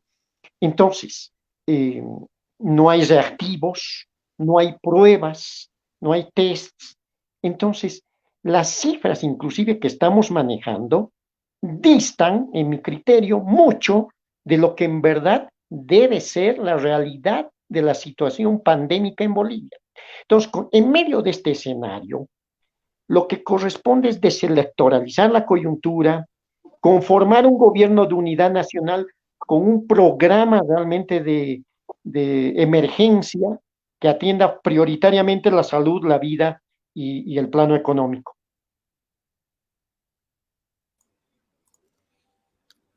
Se nos ha ido Franco. Franco, contáctate con nosotros. Franco, contáctate con nosotros, por favor. No te pierdas. Leemos algunos comentarios, por favor. Gerson Colca Espada, ¿será que Evo es el que domina al MAS? ¿O tal vez hay una persona por detrás de todo eso? ¿Será que Evo es un títere más y hay otra persona que maneja todo por atrás? Señala. Jimena Gómez, claro que es narcotráfico. Señor Eduardo Maldonado, ¿qué opina de la candidatura de Áñez? ¿Debería renunciar? ¿Y qué repercusión tendría? No te interrumpo, perdón. Enseguida se pregunta. Vámonos a la declaración top. Bueno, podría ser la declaración más brava de todas, la que ha hecho Juan Carlos Guarachi, pero ¿qué tal si rememoramos lo que se dijo anoche? Los compañeros, estoy seguro, en puntos de movilización, en sus federaciones, harán una profunda evaluación cómo dar salida, porque la lucha del pueblo siempre ha sido por la democracia. La solución es la democracia. Y esperamos que dirigentes sindicales, departamentales, nacionales hagan una buena lectura para el bien de nuestra querida Bolivia. Y hay compañeros, pues dicen, no, por lo menos que sea 11 y 4 de octubre, no 18. Yo me preguntaba, ¿no estar peleando por 2 semanas, una semana? Inclusive se escucha, ¿no? Si no es 18, por lo menos que sea 17. Creo que no tiene sentido esa clase de planteamientos. Entonces, el Tribunal Supremo Electoral deja una carta firmada, un preacuerdo, un acta de entendimiento. En el primer punto, ¿qué dice textualmente? El Tribunal Supremo Electoral... Bueno, ahí está la declaración, ¿no? Eso es parte de lo que ha sucedido anoche. Bueno, hay que un poquito ver también lo que ha sucedido, ¿no? Los tweets de Evo Morales no son justamente de no hay sentido, porque tendría que ser consecuente con esa idea, ¿no? Y en la forma de expresión, al menos en redes sociales, no ha habido esa consecuencia del expresidente. Ha apoyado las movilizaciones, incluso ha dicho, o es Áñez, o sacamos a Áñez, o logramos el adelantamiento de las elecciones. No hay otra, si no, no recuperamos la democracia, dijo. No había la posibilidad de decir, ¿saben qué? Hay una tercera opción, porque lo que se están pidiendo son macanas, etcétera. No fue por ahí. Bien, doctor Maldonado, ¿esto le favorece? ¿Cuál es el impacto electoral de esta determinación, de este vaivén en el MAS? ¿Esto favorece al MAS o no favorece al MAS? ¿Cuál es su consideración? ¿O es que realmente en política no hay puntada sin hilo y de aquí va a salir algo bueno a favor del MAS en medio de toda esta incoherencia descomunal que hemos podido experimentar? Bueno, muy puntual a varias de tus inquietudes. Esto le está perjudicando al MAS. ¿En qué medida? Eso no sabría precisar. De pronto hay gente que ha despertado una autoidentificación identitaria más que ideológica o de otra consideración. Respecto a la pregunta de si Yanine Áñez podría ser candidata, constitucionalmente claro que sí, pero en medio de estas circunstancias, con esta coyuntura tan difícil para el país, creo que en este momento su candidatura es un factor que entorpece más que coadyuvar a la solución. Y una muestra de ello se ha visto en la convocatoria al diálogo.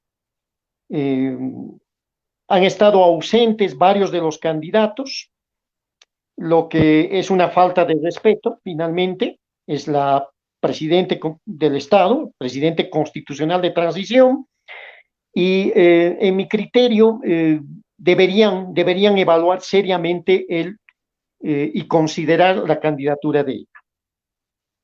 En lo que respecta al mensaje que acabas de compartir, esas imágenes de Evo Morales, evidentemente la segunda parte de su intervención es correcta, es decir, ¿cómo se va a estar discutiendo por una semana más, una semana menos, unos días más, unos días menos? ¿No? hasta parece anecdótico llevar al país a semejante conflictividad para discutir aquello, pero no es congruente con la primera parte de su intervención. El mensaje es anodino, es ambiguo, ¿no? Consideren, evalúen ustedes, un poco pretendiendo soslayar una responsabilidad que en mi criterio es más que evidente. Es decir, no podemos separar lo que está sucediendo en este momento con lo sucedido con esa conversación de él con el dirigente Yucra, donde le instruye cercar las ciudades y impedir que pasen los alimentos. Pero bueno, se ha dado en el contexto de la pandemia, ¿no? Y por eso que adquiere mayor gravedad. Es decir, aquí hay responsabilidades, no se puede eludir, no se puede pretender disfrazar la realidad. Me da la impresión, esto comparto con ustedes, miren, hace unos minutos atrás estaba viendo declaraciones del presidente Jair Bolsonaro del Brasil, ¿no? Él se empeñó en negar la gravedad de la pandemia primero, ahora se está empeñando en negar la gravedad de las quemas en la Amazonía. Me da la impresión que este cuño de políticos populistas de extrema derecha o de izquierda, con discursos intransigentes, radicales, pretenden negar la realidad, acomodarla a sus criterios. Y cuando eso sucede, están perdiendo la brújula, porque aquí hay un principio rector que es la realidad, ¿sí? Más allá de las buenas intenciones, es la realidad la que manda. Y uno debe ser capaz de actuar en esa realidad, en ese escenario, con las cartas que le echa la baraja del momento, la coyuntura y la política, para actuar de la mejor forma, pensando en el bien común. Ese debería ser el elemento central de la acción política. Y hemos perdido eso en Bolivia, ¿no? Álvaro Rivera. No, sí, me adhiero a las palabras de aquí de Eduardo y de esto que nos dejan, ¿no? Estamos viviendo prácticamente casi del cuello agarrados por el movimiento al socialismo todavía, y todavía tenemos hoy a Evo Morales mandando, ordenando, haciendo y deshaciendo en este país en el que ya no tendría pito que tocar, no más allá de su partido político. Pero mira, ha pasado ya tantos meses y sigue siendo hoy el tema de debate, el tema de charla y el tema también de lo que viene a ser los conflictos. Don Eduardo,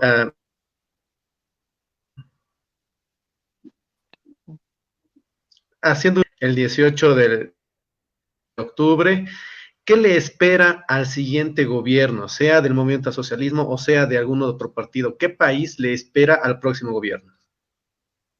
Una caja de Pandora, porque, mira, la situación económica es excesivamente crítica, ¿no? La situación de salud, superar este escenario va a ser sumamente difícil.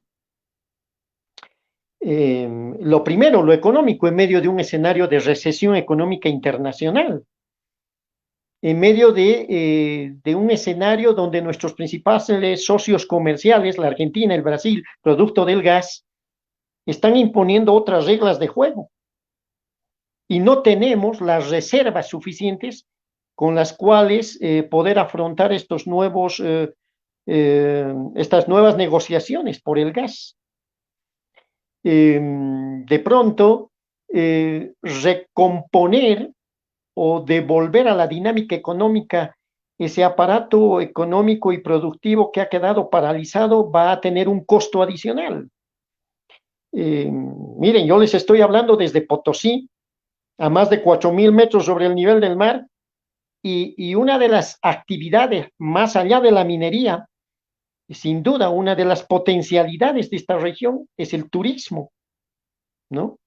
Hay turismo para hacer turismo cultural, turismo de historia, turismo religioso, turismo de aventura, pero resulta que uno de los sectores que primero ha sufrido el embate de la pandemia a nivel mundial ha sido el turismo.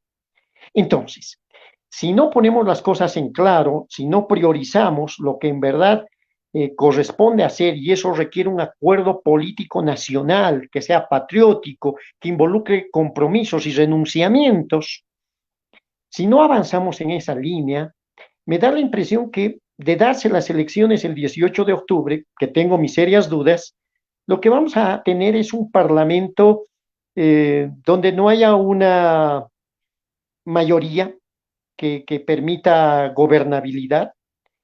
De pronto vamos a presenciar luchas intestinas entre distintas facciones políticas.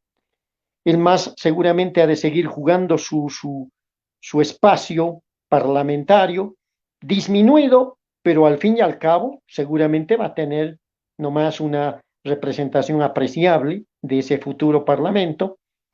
Tenemos que recomponer las relaciones del gobierno central con los niveles subnacionales.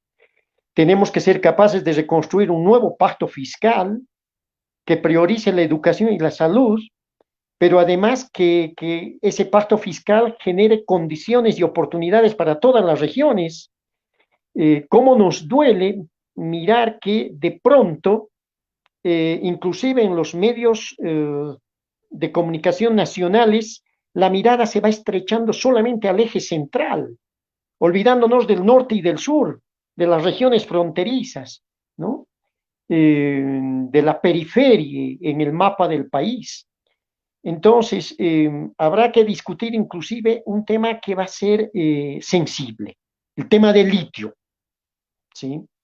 Y eso no pasa por generar seguridad jurídica solamente a partir de una ley o del acuerdo de partidos políticos, o de que los circunstanciales inquilinos del Palacio de Gobierno se pongan de acuerdo para establecer las normas de la explotación y de la industrialización del litio.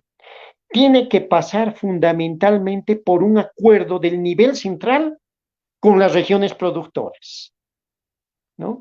En la medida que existe un cierto consenso regional, social, donde la gente siente que se le ha consultado, que ha participado en la toma de definiciones, que se ha logrado consensuar criterios equilibrados que permitan el interés nacional, pero también beneficiar a las regiones productoras, entonces en esa medida vamos a generar seguridad jurídica. Seguramente todos estos aspectos no se los va a lograr con un sistema de organizaciones políticas tan frágil como el que tenemos. Mechi, periodista, señor Maldonado, ¿puede profundizar sobre la posibilidad de que el narcotráfico esté incrustado en Bolivia? Pregunta Mercedes desde Santa Cruz de la Sierra. Don Franco Gamboa. Parecería ser... Sí, Franco, te escucho. No me olvido la pregunta de... Eduardo. Sí, Eduardo, un detalle más. En la medida en que prácticamente la COP no ha logrado el objetivo de adelantar las elecciones, se ha contentado, digamos, con un término, entre comillas, medio, reducir del 18 al 11 de octubre, 7 días apenas, prácticamente nada. Necesariamente la COP se ha desprestigiado, necesariamente hay que repensar el papel de la organización sindical en el conjunto de los intereses de los trabajadores y de los intereses del país. Pero, ¿crees tú que si es que se mantienen estas condiciones difíciles, el movimiento al socialismo va a sufrir un voto castigo? ¿Crees tú que en el fondo tanto sectores de la sociedad civil como otros actores van a darle finalmente el voto castigo al MAS y establecer algún tipo de elección democrática para que no vuelvan a suceder estas condiciones tan dramáticas para el país? Quieren que el acto político del voto es más emocional, es más un acto más emotivo que racional, ¿no? Diversos estudiosos coinciden en ello, de que en el momento de que una persona se acerca a la ánfora, lo que se activan son más relaciones de carácter emocional, ¿no? Donde tiene que ver lo afectivo y lo desafectivo, ciertas identificaciones, más que una comprensión fría, serena, racional del acto político. De pronto el voto acaba convirtiéndose en una herramienta en la cual el actor expresa más que su adscripción a un proyecto político, su rechazo a lo otro, a lo que más bien le genera un desafecto. Entonces, va a tener cierto costo, sin duda, sin duda. Esto no puede pasar desapercibido, esto no puede pasar de manera intrascendente, es decir, en la gente y sobre todo en las nuevas generaciones, está teniendo su costo político para el MAS lo que está sucediendo. Me imagino que las opiniones un poco eh, controversiales que afloran desde el MAS, desde Buenos Aires, desde el trópico de Cochabamba, desde el Alto, en fin, desde el norte de Potosí, um, tienen que ver con esto, ¿no? Es decir, deben estar evaluando fríamente en qué medida esto les ha logrado de alguna manera cohesionar su militancia dura, ¿no? Quién sabe recuperar un poco aquel electorado de adscripción identitaria, pero también en qué medida esto implica un divorcio y si no es definitivo, de largo plazo, de muy largo plazo, con las capas urbanas, con los segmentos urbanos de la sociedad, ¿no? Entonces, debe ser un dilema muy profundo el que están viviendo. No les va a resultar fácil salir de esto, porque así lograse la COP imponerle al Tribunal Supremo Electoral el 11 de octubre, así lograse eso, inclusive es hasta más contraproducente, porque toda la gente evidenciaría que al final se ha regateado de la manera más bochornosa y mezquina un acto político y llevando al país, conduciéndolo a un escenario de eventual confrontación civil, con alto costo de dolor y de luto, de sangre, de muerte inclusive, ¿no? Por el tema de los enfermos que no han recibido el oxígeno oportunamente. Pero bueno, va a tener su costo, ¿no? ¿Y qué tiene que ver acá el narcotráfico? A ver, remitámonos a algunas referencias. Parecería ser que el narcotráfico es el único negocio que se ha visto poco o casi nada afectado por la pandemia. Se están reportando de avionetas que salen desde el Beni, se están encontrando fábricas de elaboración de droga con pistas que tienen al parecer inclusive todos los dispositivos modernos, no son pistas precarias. Eh, Estamos viendo que inclusive en su momento el Ministerio de Gobierno denunció que cuando desde el trópico se dijo que a título de solidaridad iban a enviar camiones de frutas y de verduras, frutas, a otras regiones del país para coadyuvar en la canasta popular, resulta que algunos de esos camiones, y esto lo denunció el ministro de Gobierno, se encontraron luego con un trasfondo que llevaba, ¿no? Droga. ¿En qué ha quedado esas investigaciones? ¿No? El ministerio debería dar cuenta también, no puede ser que se hagan denuncias y queden colgadas. Sin duda, el país en la geopolítica del narcotráfico internacional tiene un lugar, lamentablemente, y va a tener que llegar un momento en el que tengamos que sincerar cuál va a ser la política pública concreta respecto al narcotráfico que nos evite un baño de sangre porque hay enormes intereses detrás de eso. Leo un mensaje más que acaba de llegar. Mauricio Guaita, adhiriendo a la pregunta, ¿será que el cálculo es llegar a dar el bono de 1.000 bolivianos para poder recuperar votos? Dice, ¿qué opinión le merece este nuevo bono, teniendo que la presidenta lo anunció de 500 bolivianos y el MAS lo modificó? Gracias, Mauricio Guaita. Permítame compartir pantalla justamente para dinamizar un poco la cuestión de la exposición. Bueno, todos están en ese cálculo electoral, lamentablemente.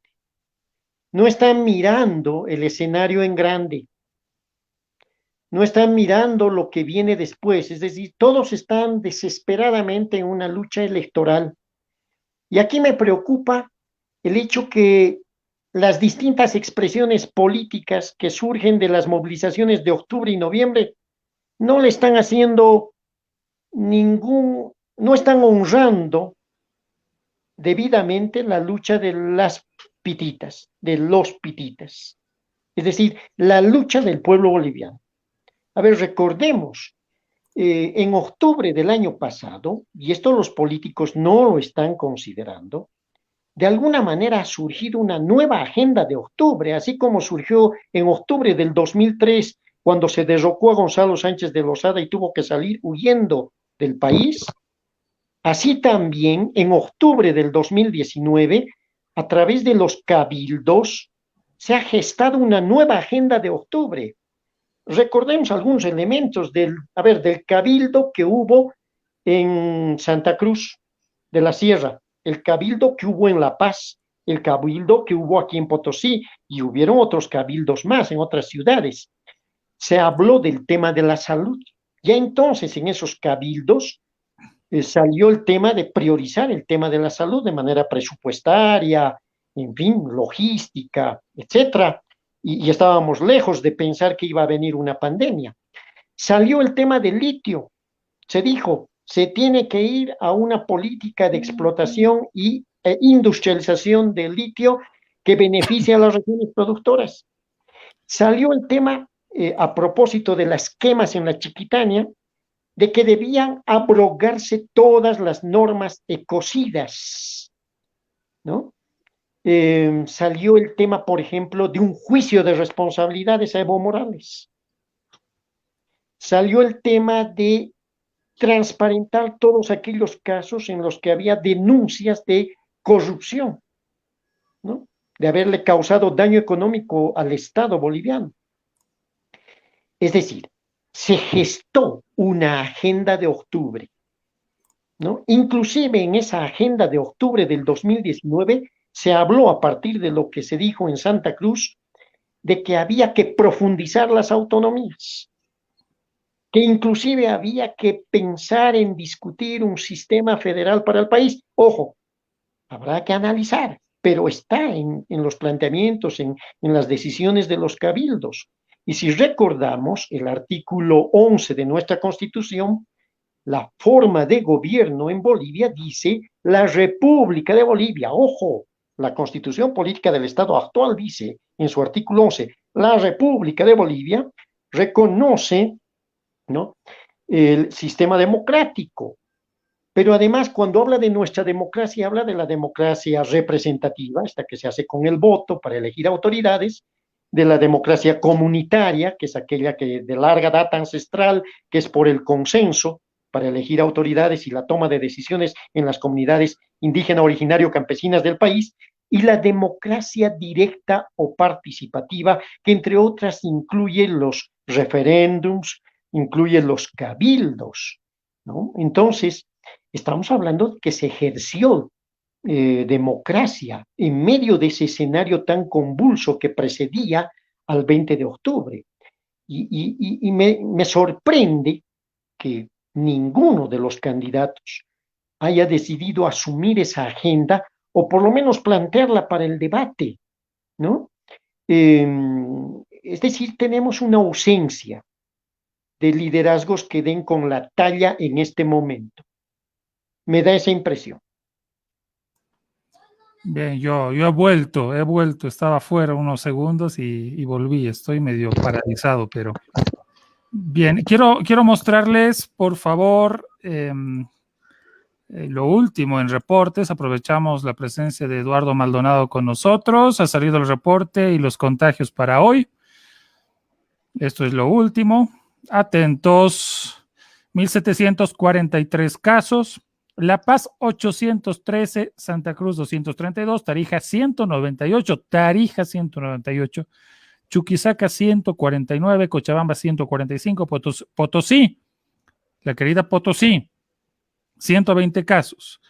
Oruro 21, Beni 9, confirmados 95,000. Probablemente lleguemos a los 100,000 el viernes en la noche, dada la tendencia, ¿no? El viernes en la noche o de repente el sábado. 66 decesos en esta jornada. Este es el resumen de lo último. Esto es lo último que está sucediendo en este momento. Noticia de último momento. Ese es el balance de lo que sucede. Doctor, ¿algún comentario? En Santa Cruz, por ejemplo, Carlos Valverde decía esta mañana, lo de Santa Cruz es mentira. ¿Qué está pasando en Santa Cruz? Estaba pasando en Santa Cruz lo siguiente, 232. Valverde decía, esto es mentira, porque la gente está pasando dos cosas, no hay reactivos, y dos, la gente se está resignando a vivir con el virus, por lo tanto no está demandando pruebas clínicas en los laboratorios, principalmente privados. Gabo, ¿cuántos dijiste para Potosí esta noche? Ahí lo vuelvo a poner, Potosí 120. 120. 120. Mira, yo coincido con quienes dicen que son cifras algo mentirosas. No, definitivamente. Porque hace 24 horas han señalado, y eso está en información del periódico digital El Potosí, que el 47% de los conscriptos del regimiento Pérez III de Infantería, prácticamente la mitad, tienen el COVID. En este momento Potosí está en un encapsulamiento, ¿sí? El municipio de Potosí, que ha empezado el 7 de agosto, va a acabar el 14, que es viernes, pero bueno, sábado y domingo nadie se moviliza, directamente el lunes estaríamos retomando actividades, y resulta que en este encapsulamiento se está llevando un rastrillaje que no es casa por casa, es casi a la manera de un muestreo que están sacando por zonas, es decir, que deja mucho que desear, pero solamente en este rastrillaje ya seguramente se completa solo ese número, inclusive se debe haber superado. Entonces, estamos ante cifras mentirosas, irreales. Y si los políticos piensan que el 11 de octubre, que el 18 de octubre vamos a ir a elecciones y la gente va a ir, sí, porque lo dice una ley, porque lo dice una resolución de sala plena del Tribunal Electoral, y que la gente va a ir a hacer filas y va a exponerse como jurados, tengo mis serias dudas. Pero esto además nos lleva a lo siguiente. Me da la impresión que se está empezando a tirar la pita de ambos extremos.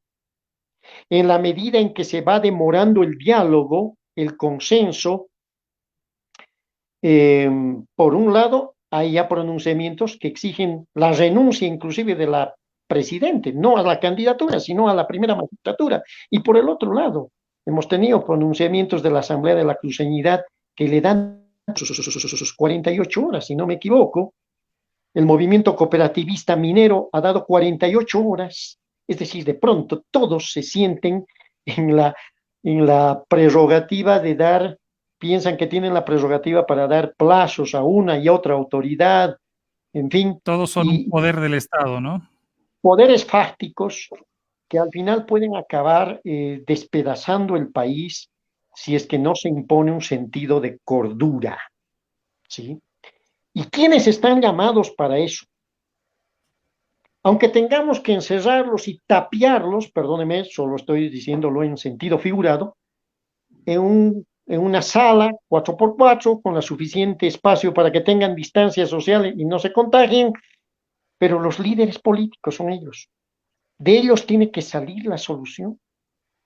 Y tiene que haber un acto de renunciamiento del señor Arce, de la señora Áñez, del señor Mesa, del señor Quiroga, del señor Camacho, del señor Chi, ¿no? De la doctora Bayá, del señor Mamani. Tiene que haber un acto de renunciamiento y decir, bueno, a ver,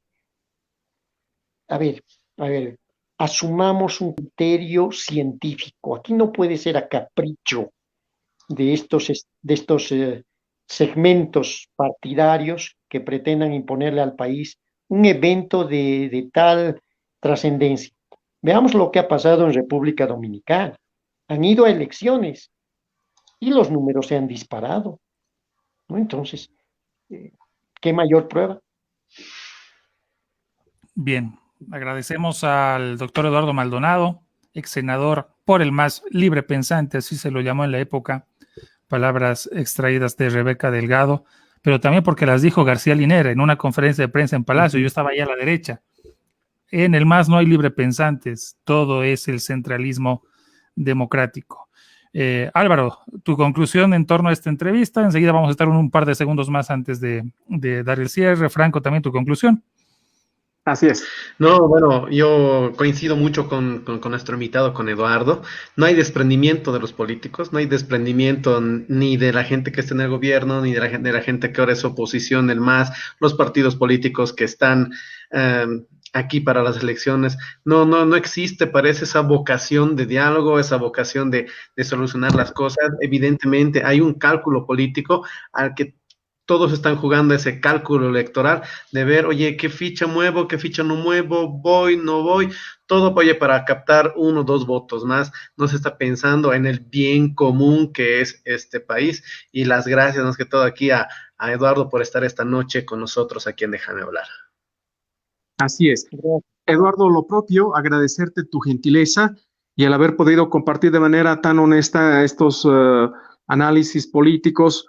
Yo me despido indicando que la situación es tan extremista que por supuesto va a tener un enorme costo político y electoral para Evo Morales, para el movimiento al socialismo, para sus actuales candidatos, pero también para la presidenta Yanine Áñez.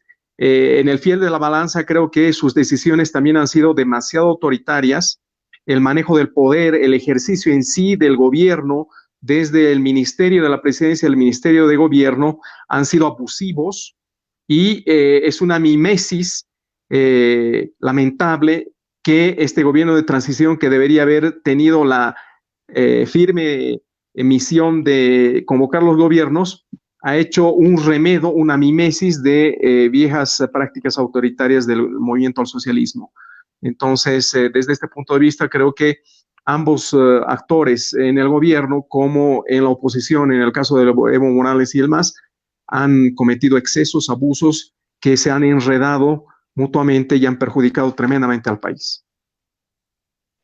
Yo soy el agradecido, Franco, Álvaro, Gabo, y en esta mi última participación no puedo dejar de expresar mis palabras de solidaridad con esas miles de familias bolivianas que están sufriendo en este momento la pérdida de algún familiar, de alguna amistad, de algún vecino, o que tienen alguna persona enferma en casa. Mi solidaridad con los del ejército de mandiles blancos, con el personal de salud, enfermeras, médicos, personal de apoyo, con militares, con policías, con ese personal de limpieza que está haciendo su labor, en fin, con todos ellos mi solidaridad, y expresar lo último lo siguiente: no vaya a ser que acabemos pasando de este eslogan que dice con el MAS nunca más, vayamos pasando al siguiente: ni con el MAS ni con los demás, ¿sí? Porque puede llegar el momento que la gente se canse y diga, váyanse todos. Apelo realmente a la madurez política, a la serenidad, a la talla de estadísticas que pretenden los políticos, los líderes en nuestro país, para que entiendan el momento crítico que está viviendo Bolivia. Muchas gracias. Buenas noches. Buenas noches. Gracias, doctor Eduardo Maldonado. Buenas noches. Gracias por esta exquisita conversación. Bien, señores, así nomás ha estado. Che, Gabriel, te estoy compartiendo pantalla, si lo pones un ratito. Justo lo que estaba hablando hace un momento Eduardo. Esto que estaba diciendo, no, ya se está normalizando esto de vivir con el virus y que nos importa, total. Ya hay gente contagiada y mejor salimos. Esto es del deber. Lo que nos dice, transporte público podrá salir desde este lunes con el 80% de su capacidad. Se ocuparán todos los asientos de las unidades de micros, pero no podrán transportarse pasajeros parados. Prácticamente se está flexibilizando lo que son las medidas de seguridad. Esto del transporte público y el 80% es peligroso, ¿no? Vas a tener otra vez el transporte hacinado y con un riesgo alto de lo que viene a ser el contagio. Y en Santa Cruz, la ciudad que ha sido más golpeada por el coronavirus, también se está empezando a debatir ya lo que es la apertura de restaurantes, también lo que es la apertura de gimnasios. Ya han abierto la anterior semana los gimnasios a un aforo. O sea, clausuramos el año escolar, lo clausuramos, pero no, vengan los gimnasios, bienvenidos.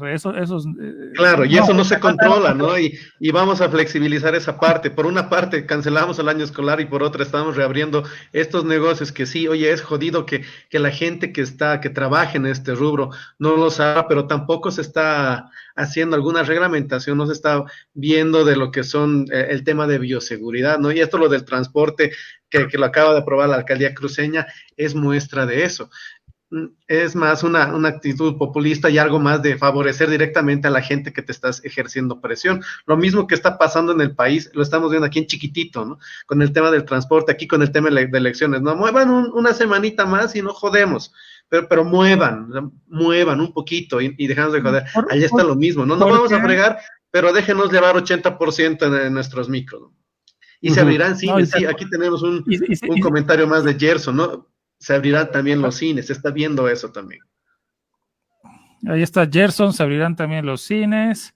Carlos Jorge Ochoa, gracias Carlos por tus palabras. Hacen falta espacios de análisis de este tipo, con mayor participación de jóvenes y nuevos actores políticos, porque en esta época es necesario un nuevo enfoque de la juventud y la experiencia de los actores con trayectoria política. Gracias, Carlos Jorge Ochoa. Caballero. Enfoques de la juventud, oye, tenemos que invitar gente joven, entonces, porque tenemos jovatos aquí los tres ya, 4 décadas y hay que invitar gente joven. Oye, aprovecho más bien de mandar un saludo a un amigo allá en la ciudad del Alto, a Oscar Franco, me mandó un mensaje por WhatsApp, me vas a mandar un saludo, déjame hablar, un saludo grande, un abrazo, Franco, que estás allá en la ciudad del Alto, ya vamos a estar charloteando uno de estos días también, un abrazo grande aquí desde Déjame Hablar. Bátile tu mano, ahí está el primer plano, dale. Eso. Oye, ¿qué milimétrico el cálculo del MAS para calcular, valga la redundancia, esta chambonada de la COP, porque no puede ser otra cosa lo que ha hecho la COP, porque no ve que ha ido a escuchar al Tribunal Supremo Electoral los argumentos científicos. Bueno, ahí está el argumento científico de la COP para retroceder una semana, pero bueno. Y el bono de los 1,000 bolivianos. El bono de claro, los 1,000 bolivianos. También, porque eso lo está aprobando el movimiento al socialismo, ¿no? También me dicen, oye, nosotros hemos aprobado de 1,000, no sean cabrón, voten por nosotros pese al bloqueo. Ahora, todo es cálculo. Ayer escuchaba la entrevista que le hicieron en CNN a Carlos Mesa, ¿no? Si bien no asistió a la anterior reunión, oye, le han preguntado, ¿asistiría a una reunión si lo vuelven a comer? Claro, asistiría. Ah, cabrón, ahora va a asistir, ¿no? Ya la anterior se ha corrido. Es que, hermano, somos una caricatura. Somos una caricatura. Don Franco Gamboa, ¿alguito más? Alguito más, sí, indicar realmente mi enorme preocupación porque los medios de comunicación una vez más no están informando realmente la dimensión de este problema, de estos conflictos. En algunos casos la televisión está siguiendo el libreto del gobierno, ¿no? Sí. Entre comillas, la lógica concertadora, el diálogo que fracasó lamentablemente la convocatoria desde el gobierno de Áñez, y en otros casos se están pasando noticias fragmentadas que dan la impresión efectivamente de que los bloqueos, estas acciones extremistas han vencido, han ganado. Esa es la impresión que se está dando, ¿no? Entonces, lamentablemente los medios de comunicación aquí están atizando más leña al fuego. Y funcionarios, el ministro Murillo, por culpa, esta mañana lo dijo en Cochabamba, por culpa del tribunal estamos metidos en esto. No, y le han obligado a candidatear a Yanine Áñez, malditos, le han obligado, ya no quería. Y en la tarde, todos somos hermanos, ¿no? Vamos a consensuar las elecciones. Ay, políticos. Bueno, señores, chao Franco, hasta el sábado. Adiós, Gabriel, adiós, Álvaro, un gusto. Nos vemos Señor el Rivera. sábado, pues estamos charlando el sábado, nos vemos el sábado con toda la gente que está conectada. Las gracias por estar aquí casi 2 horas en Déjame hablar. Nos vemos el sábado. Déjame hablar.